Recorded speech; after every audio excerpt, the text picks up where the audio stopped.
بسم الله الرحمن الرحيم.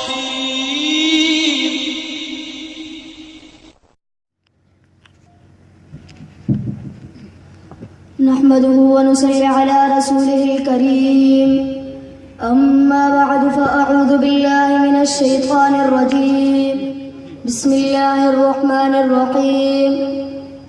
میرے محترم قابل قدر علماء اکرام اور میرے محسن میرے استاد محترم صاحب، معزز سامعین گرامی، السلام علیکم ورحمۃ اللہ وبرکاتہ. تمام ساتھی دل کے گہرائیوں سے درود پاک پڑھیں.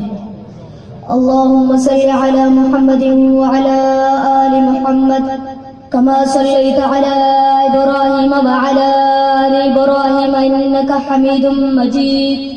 اللہم بارک علی محمد وعلی آل محمد کما بارکت علی ابراہیم وعلی آل ابراہیم انک حمید مجید.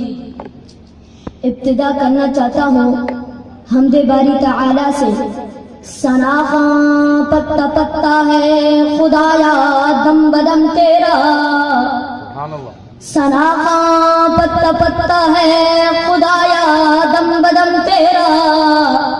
زمین و آسمان تیرے ہیں موجود و دم تیرا. جو دنیا میں تیرا کھا کر تیرا شکوا کرے یا رب، تعجب ہے کہ اس پر بھی رہے لطف و کرم تیرا. میں تیری کرم نوازی پر سب کے جاؤں. تو اپنوں کو تو کھلاتا ہے لیکن غیروں کو بھی کھلاتا ہے. وفاداروں کو تو دیتا ہے لیکن غداروں کو بھی دیتا ہے. مسلمانوں پر بھی رحمت کے دروازے بند نہیں کرتا لیکن میرے رب تو کفار کو بھی کھلاتا ہے. اللہ رب العزت کے تعریف کے بعد میں فخر انسانیت سرکار دو عالم صلی اللہ علیہ وسلم کی بارگاہ میں یوں نذرانہ عقیدت پیش کرنا چاہتا ہوں. وہ محمد بھی احمد بھی محمود بھی، سب کہنا سبحان اللہ. وہ محمد بھی احمد بھی محمود بھی، حسن مطلق کا شاہد بھی مشہود بھی، علم و حکمت میں وہ غیر محدود بھی.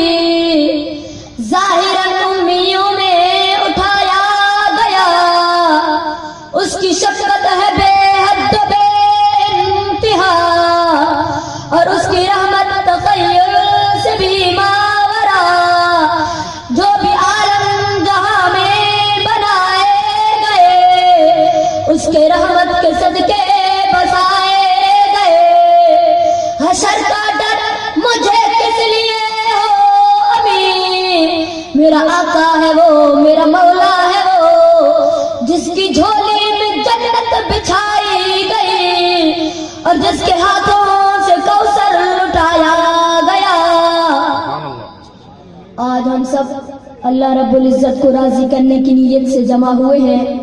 اللہ رب العزت ہم سب کی حاضری کو منظور و مقبول فرمائے.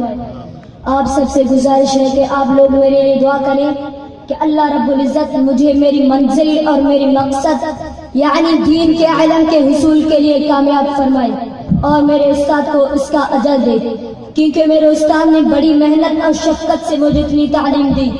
رسول پاک صلی اللہ علیہ وسلم نے فرمایا کہ مرنے والے کے پیچھے اگر اس کا کوئی بچہ قرآن پڑھتا ہے تو اس کا ثواب اس مرنے والے کو قبر میں ملتا ہے.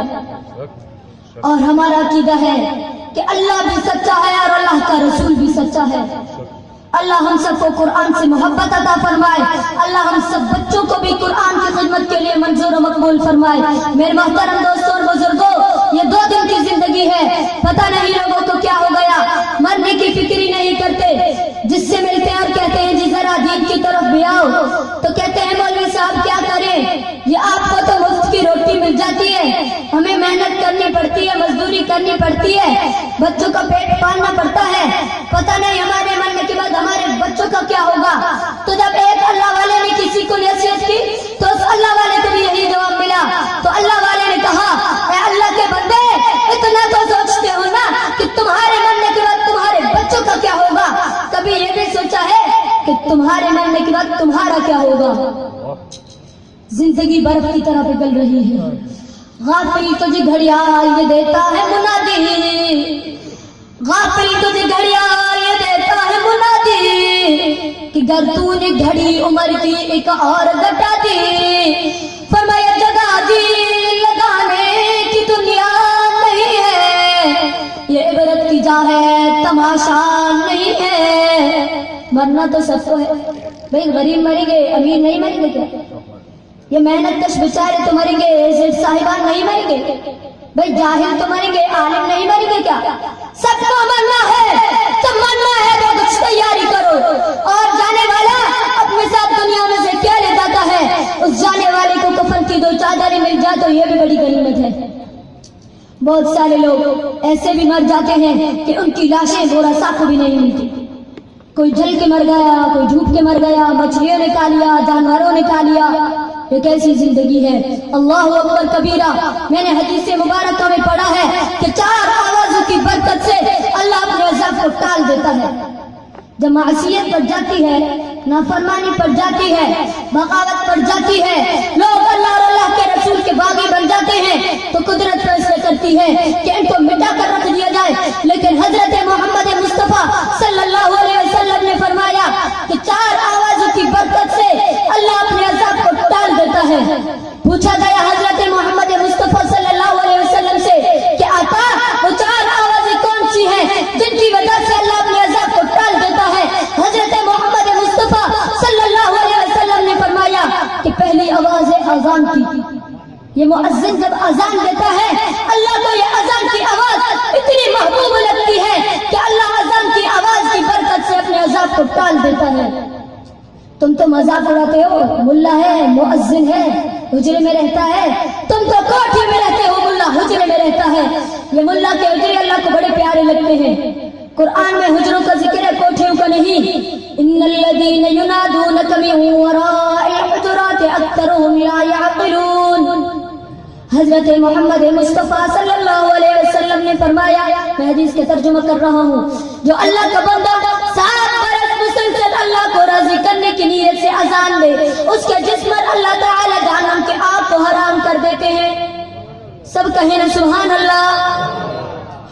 دوسری آواز حضرت محمد مصطفیٰ صلی اللہ علیہ وسلم نے فرمایا، جب حاجی صاحبان تسبیحیں پڑھتے ہیں، منا میں مزدلفہ میں تسبیحوں کا ترانہ بلند کرتے ہیں، پڑھتے ہیں لبیک اللہم لبیک لبیک لا شریک لک لبیک ان الحمد والنعمت لک والملک لا شریک لک۔ سب کہیں نا سبحان اللہ۔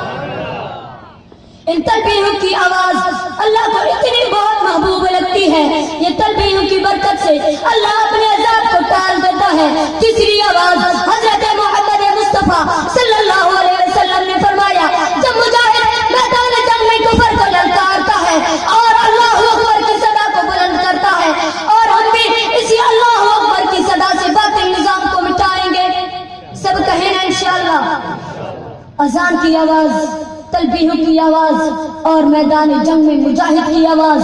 جب مجاہد اللہ اکبر کی صدا کو بلند کرتا ہے، اللہ ان کی برکت سے اپنے عذاب کو ٹال دیتا ہے۔ اور چوتھی آواز حضرت محمد مصطفیٰ صلی اللہ علیہ وسلم نے فرمایا، جب بچے مدرسے میں، مکتب میں، مسجد میں قرآن پڑھتے ہیں، اپنی توتلی زبان میں اللہ کو یاد کرتے ہیں، ان بچوں کی تلاوت اللہ کو اتنی محبوب لگتی ہے کہ ان کی وجہ سے بڑوں پر سے بھی اپنے عذاب کو ٹال دیتا ہے۔ میرے پاس ٹائم مختصر ہے، اس لیے اپنے بیان کو یہیں پر ختم کر رہا ہوں، اور آخر میں پھر آپ سے دعاؤں کی درخواست کرتا ہوں۔ وآخر دعوانا الحمدللہ رب العالمین۔